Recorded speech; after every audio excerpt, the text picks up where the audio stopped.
Bonjour à tous, pasteur Marie-Hélène Moulin et je suis ravie de vous accueillir dans cette émission Eureka dans laquelle nous traitons le sujet de la guérison, la santé. Nous cherchons à savoir si Dieu nous veut en bonne santé, ce qu'il pense de notre manière de vivre sur cette terre. Est-ce qu'il a une volonté particulière pour nous? Est-ce que nous sommes supposés dépendre des aléas, des circonstances pour notre santé, ou au contraire, nous veut-il en bonne santé? Donc il est important parce qu'un jour ou l'autre, nous avons peut-être à nous poser la question quand il s'agit peut-être de faire face à la maladie ou de chercher à rester en bonne santé. Jésus y a répondu dans un verset et nous aurons l'occasion d'en consulter bien d'autres, mais il m'a semblé que celui-ci était suffisamment court pour qu'on puisse commencer par celui-là.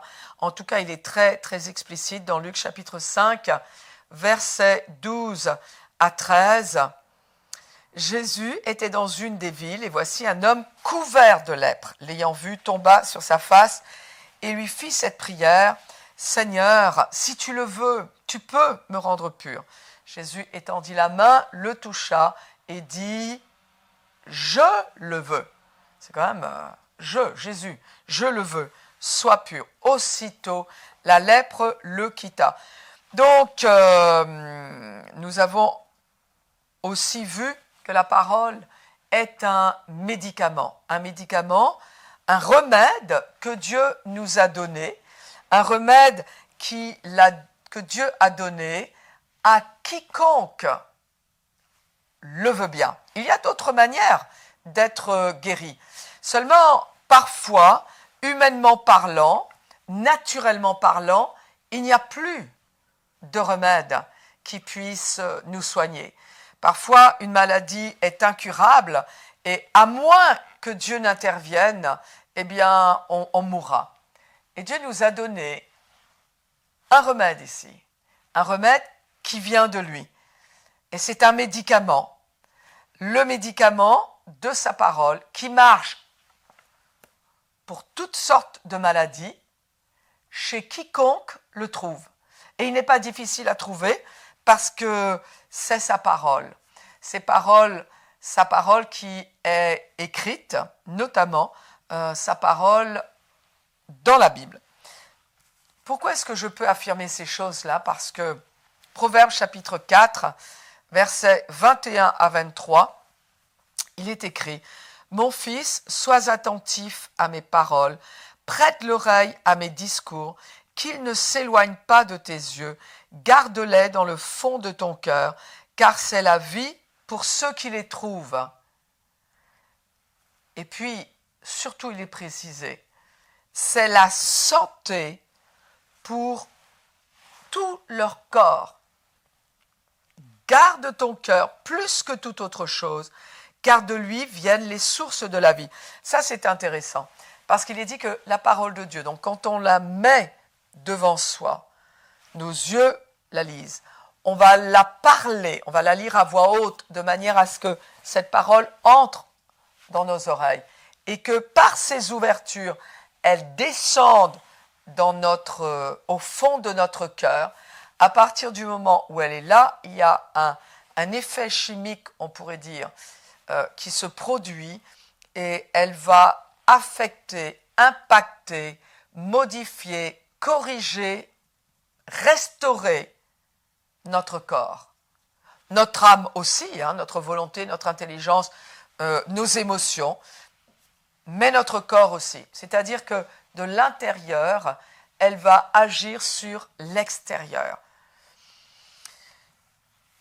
Il est dit que cette parole est la santé pour tout leur corps. C'est-à-dire que tu trouves un verset par lequel Dieu te dit qu'il veut que tu sois en bonne santé. Et au cours de nos prochaines émissions, nous aurons l'occasion d'en étudier plus d'un.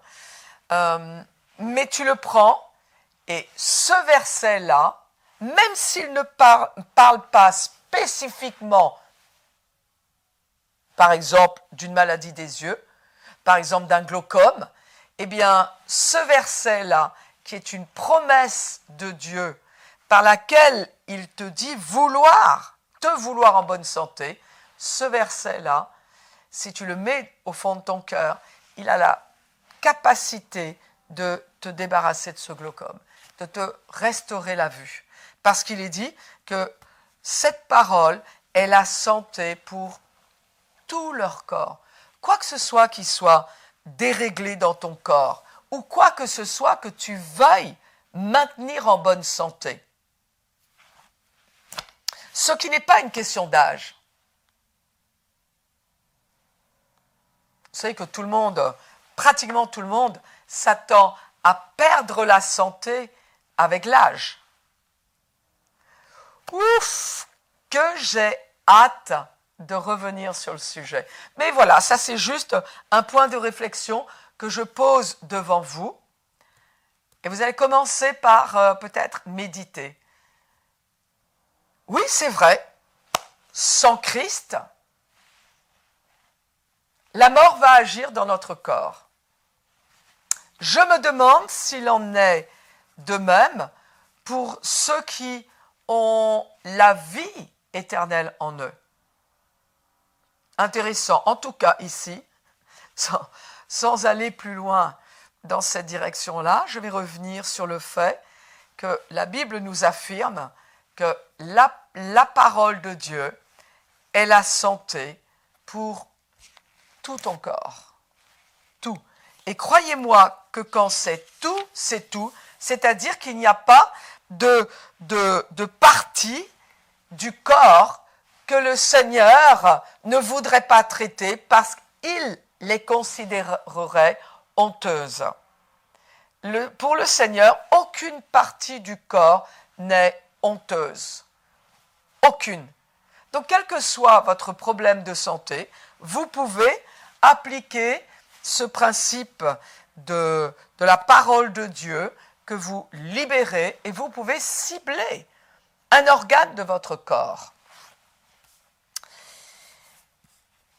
Dans Proverbes chapitre 7, verset 20, il est dit « Il envoya sa parole et les guérit, et il les fit échapper de la fosse. » Je ne sais pas si vous prenez conscience de ce que l'on vient de lire là. Oui, la parole de Dieu maintient en bonne santé. La parole de Dieu guérit. Mais là, il est quand même quelqu'un qui échappe de la fosse. Pour être plus explicite, je vais lire deux autres versions. La version Le Message. Il est dit « Certains d'entre vous étaient malades parce qu'ils avaient vécu une mauvaise vie. Vos corps ressentaient les effets de vos péchés. »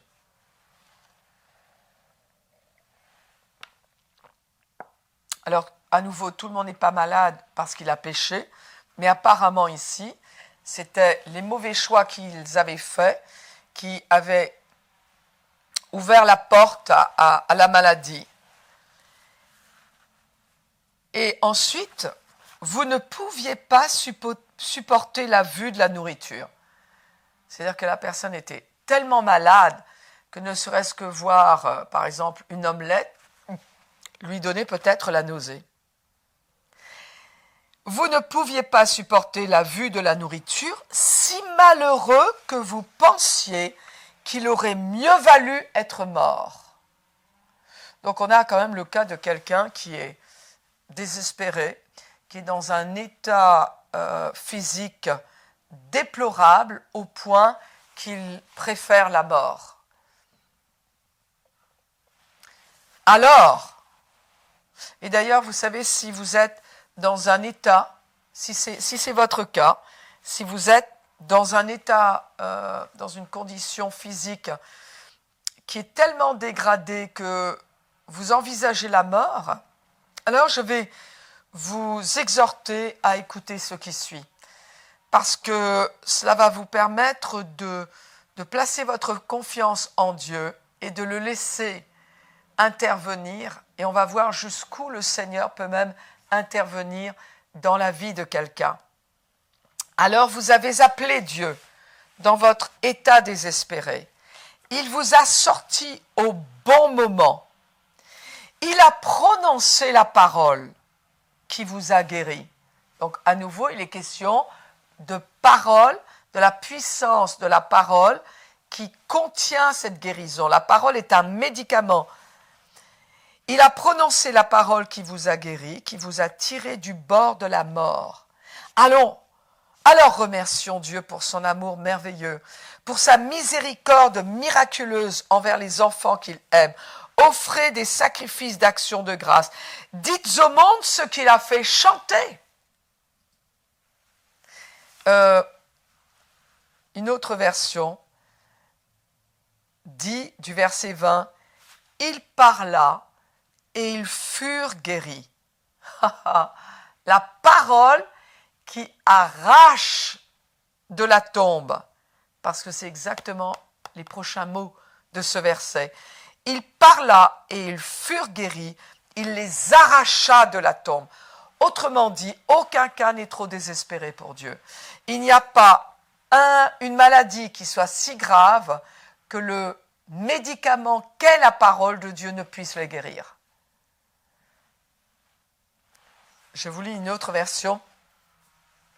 Il est dit, ici c'est la Passion, « Certains d'entre vous ont été tellement stupides qu'ils ont attiré sur eux la douleur et la souffrance à cause de nos péchés. Malades et faibles, incapables de supporter la vue de la nourriture, nous nous sommes approchés des portes de la mort. » Êtes-vous, vous aussi, près des portes de la mort? Vous savez que la Bible dit que nous sommes retenus par un fil d'argent. Ce fil d'argent est-il sur le point de céder pour vous? Êtes-vous prêt? Êtes-vous sur le point de basculer dans l'éternité tant votre condition physique s'est dégradée? Alors il y a ici une promesse pour vous. Il y a une parole. Mais il ne s'agit pas seulement de savoir ce que Dieu peut faire. Nous savons qu'il veut le faire parce qu'il vous dit ce qu'il peut faire. Ça n'est pas pour rien que vous entendez cette émission Eureka. Ça n'est pas pour rien que vous entendez un enseignement, une parole sur la guérison. Ça n'est pas pour rien. Si Dieu n'avait pas voulu vous arracher de la fosse, vous arracher de la tombe, comme vous dit cette version, si le Seigneur avait voulu que vous passiez maintenant par les portes de la mort, eh bien vous n'auriez jamais entendu cette émission. C'est pour vous, vous avez une promesse pour vous maintenant. Reprenez espoir. Faites écouter cette émission à quelqu'un que vous connaissez et qui est désespéré, mais qui veut continuer à vivre. Parce que c'est ça, à vrai dire, c'est ça la clé. Voulez-vous continuer à vivre? Je n'ai pas dit pouvez-vous, peut-être que votre corps ne peut plus. Alors, vous pouvez absorber ce médicament de la parole de Dieu qui peut rendre la santé à votre corps, à tout votre corps, qui peut modifier ce qui a besoin d'être modifié, qui peut changer les taux des globules blancs ou rouges, si c'est le cas, qui peut ajouter de l'oxygène, qui peut restaurer votre santé, qui peut rétablir la circulation de votre sang, qui peut peut-être affermir ce moteur que vous avez en vous, ce moteur physique, ce cœur. Cette parole, elle est pour vous. Ça n'est pas pour rien si vous l'entendez maintenant. Mais vous avez un choix à faire. Voulez-vous passer par cette porte ou vous dites non, pas encore, pas encore. Je ne savais pas comment faire jusqu'à présent, mais en tout cas, la parole de Dieu est venue jusqu'à moi et je vais l'accepter, je vais la recevoir, je vais moi-même parler ce que Dieu veut pour moi, il veut me guérir, je reçois maintenant la délivrance de ma maladie et je déclare que Jésus a fait une œuvre puissante, je suis guéri au nom de Jésus. Voilà ce que vous pouvez dire. Oui, j'échappe aux portes de la mort. Oui, je m'en éloigne. Il m'en éloigne. La Bible le dit, il a prononcé la parole qui vous a guéri. Ou ici, je reprends cette version-là. Certains d'entre nous ont été tellement stupides qu'ils ont attiré sur le... Quelle que soit la raison pour laquelle vous êtes malade, ça n'a pas d'importance. Ici, c'est dans le cas de gens qui ont fait un mauvais choix, mais peu importe. En tout cas, le verset 18 dit « malades et faibles, incapables de supporter la vue de la nourriture. Nous nous sommes rapprochés des portes de la mort. Alors nous nous sommes écriés « Seigneur, aide-nous, sauve-nous ». Ça, c'est le cri que l'on doit avoir. C'est-à-dire, là, c'est quelqu'un qui ne capitule pas. C'est quelqu'un qui n'est pas victime de son sort.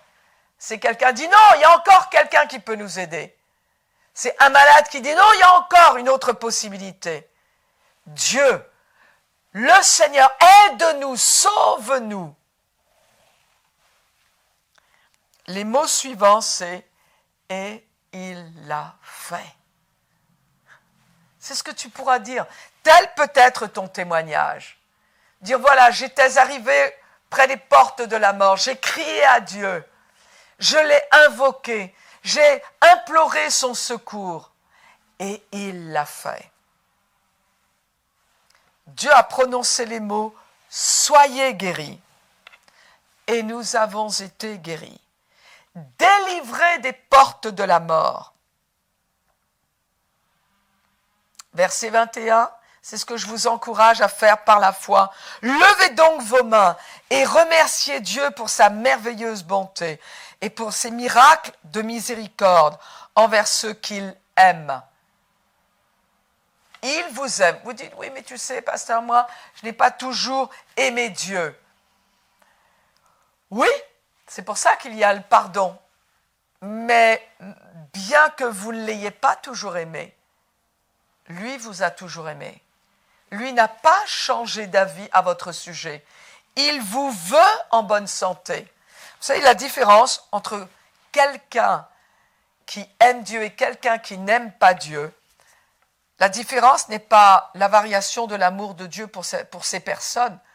La différence est que celui qui aime Dieu sera à même de recevoir sa provision, à même de recevoir ses ressources, à même de recevoir ses conseils, sa sagesse, sa parole, alors que celui qui n'aime pas le Dieu qu'il aime ne pourra pas recevoir tout ce qu'il a déjà pour lui.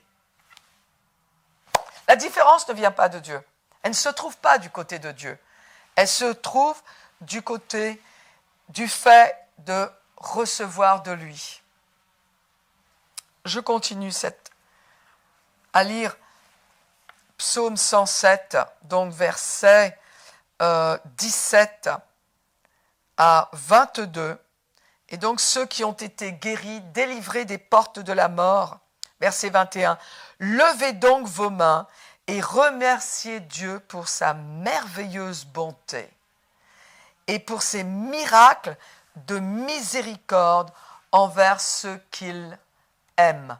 C'est-à-dire que des miracles de miséricorde, ce sont des miracles qui ne sont pas mérités. Parce que c'est ça la miséricorde. La miséricorde, c'est le fait que Dieu ne nous donne pas ce que nous méritons. C'est-à-dire, ne nous traite pas en fonction de nos erreurs, ne nous traite pas en fonction de notre rébellion, ne nous traite pas en fonction de nos péchés. Parfois, les chrétiens sont préoccupés. Oui, tu comprends, je ne peux pas être guéri parce que je ne mérite pas. Bien. Alors, c'est pour toi que Jésus est mort. Ici, il est question de miracle, de miséricorde. Dans l'autre version, c'est pour sa miséricorde miraculeuse. Kiff, c'est pareil. Et mais non, tu ne mérites pas. Et d'ailleurs, bienvenue dans le club parce que je ne sais pas qui sur cette terre peut mériter un miracle. Ben quand même, moi j'ai exercé ma foi. Si. Ah oui? Et la foi est un don. La foi est donnée. Même pas ça. Même pas ça. Même pas la foi par laquelle nous avons cru nous a rendus dignes de mériter un miracle. Donc recevez votre miracle. Laissez Dieu vous délivrer des portes de la mort si vous y êtes. Vous n'êtes pas obligé de les traverser. Et ensuite, il est dit, apportez vos louanges comme une offrande et vos remerciements comme un sacrifice en chantant avec joie votre histoire de miracle. C'est-à-dire que même maintenant, pendant que je suis en train de m'adresser à vous et de vous communiquer la volonté de Dieu à votre égard, vous pouvez recevoir toute cette force, toute cette puissance dont vous avez besoin. Vous pouvez recevoir votre délivrance. Vous pouvez commencer à lever vos mains vers le ciel et remercier celui qui est venu vers vous. Remercier ce Dieu qui est en train de vous transmettre sa volonté.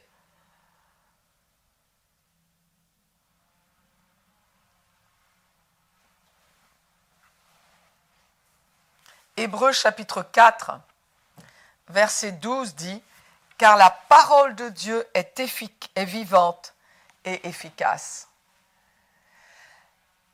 La parole de Dieu, elle constitue ce livre-là.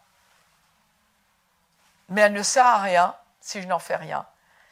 Elle est vivante et efficace quand je la mets dans ma bouche et que je la laisse pénétrer au fond de mon cœur. Oui, elle est efficace pour traiter le cancer. Oui, elle est efficace pour débarrasser du sida. Oui, elle est efficace pour créer un nouveau rein. Oui, elle est efficace pour modifier ce qui a besoin d'être modifié dans le corps. Oui, elle est efficace pour restaurer l'équilibre émotionnel. Oui, elle est efficace, elle est vivante. Elle est vivante, pas sur les pages écrite, mais cette parole-là, écrite dans ton cœur, est vivante. Elle est vivante, c'est-à-dire qu'elle transmet la vie, exactement ce qui a été dit dans Proverbes chapitre 4. Les paroles sont vie et santé. Vie pour ceux qui les trouvent et santé pour tout leur corps. La parole de Dieu, les promesses de Dieu, les faits de Dieu qui sont relatés, comme Jésus a payé le prix pour nos péchés. Cette vérité-là est vivante et efficace. Elle a la puissance de transformer ton corps.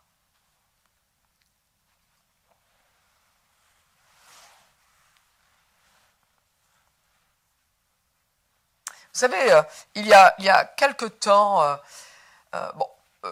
au moins une fois par an, je me rends chez un médecin pour m'assurer que tout fonctionne bien. Je ne veux pas être prise au dépourvu et quand j'y vais, je m'attends à entendre de bonnes choses. Donc c'est dans cette perspective-là, confirmation, tout va bien parce que je n'ai pas toute la science. Voilà. Donc, je veux me tenir au courant. Tout va bien.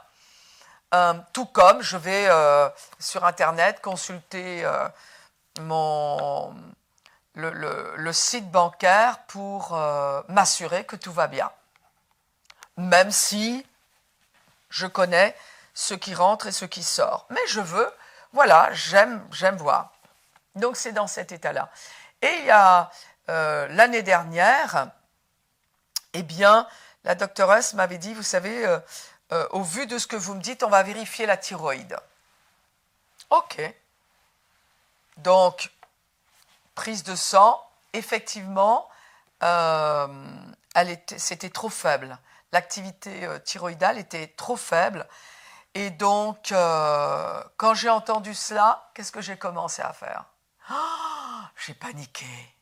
Non, j'ai été déçue. Ah, Dieu m'a laissé tomber. Non, j'ai entendu cela et j'ai dit d'accord, j'entends ce que vous me dites.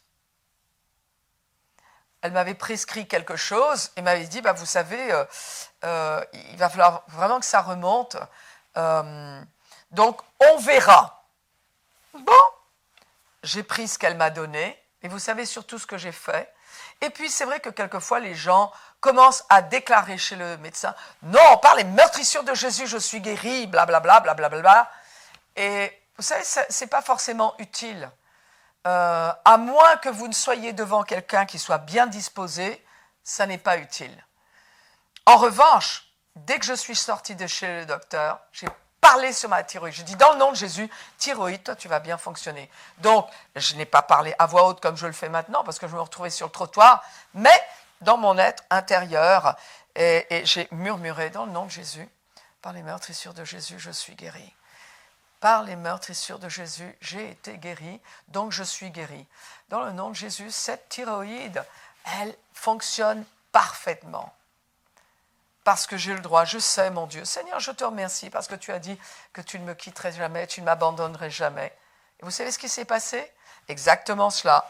Prochains examens, oh, écoutez, c'est super, plus vite que prévu, tout est parfait. Voilà. Alors, je vous encourage à proclamer la parole et je vous donne une parole pour ceux qui seraient, qui se disent qu'il vaudrait mieux mourir, qui sont sur le point de capituler. Partez pas trop tôt.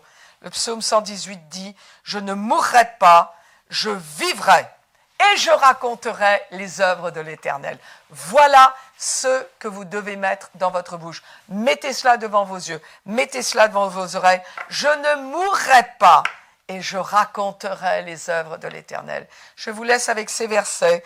J'espère qu'ils vous ont procuré beaucoup de joie et je vous dis à très bientôt sur notre prochaine émission Eureka.